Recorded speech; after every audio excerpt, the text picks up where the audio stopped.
என்று வேத வசனம் சொல்லுகிறது, நான் சொல்லல. நீ பழைய பாவத்துக்கு செத்திருப்பாய் என்றால் இந்த காரியம் முன்னிடத்தில் இருக்காது. பிறன் பிறன் நம்மளை அழகாக பார்க்கணும்.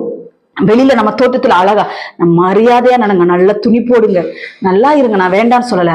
ஆனால் ஒருவன் உங்களை இச்சையோடு பார்க்க வேண்டும் என்று வெளியே நீங்கள் நடந்து போவீர்கள் என்றால் உன்னை பார்த்து தேவன் சொல்லுகிறார், ஏ விபச்சாரியே, ஏ விபச்சாரனே, உலக சிநேகம் தேவனுக்கு விரோதம் நம்ம பகை என்று நான் சொல்லிக்கொண்டே இருக்கிறேனே, உனக்கு மண்டல ஏறல அப்படின்னு சொல்லி கர்த்தர் கேட்கிறார். இந்த நாட்களிலே மனம் திரும்பும், மனம் திரும்பி. நீ ஞானஸ்தானம் பெற்றிருக்கலாம், பரிசுத்தாவின் அபிஷேகம் பெற்றேன் என்று நீ சொல்லலாம்.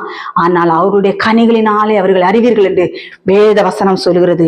நீ ரத்தாம்பரம் சிவப்பான ஆடைகள் அணிந்து பொண்ணும் ரத்தினங்களும் அது இது நீ என்னத்தை தான் நான் ஒண்ணு சொல்லட்டா, நீங்க உங்க கண்ணாடி முன்னாடி போய் பாருங்க. லிப்ஸ்டிக்கை போட்டுட்டு, ஐப்ரோ எடுத்துட்டு, கண்ணுக்குள்ள மைய போட்டுக்கிட்டு, முடிய ஸ்ட்ரைட்டிங் பண்ணி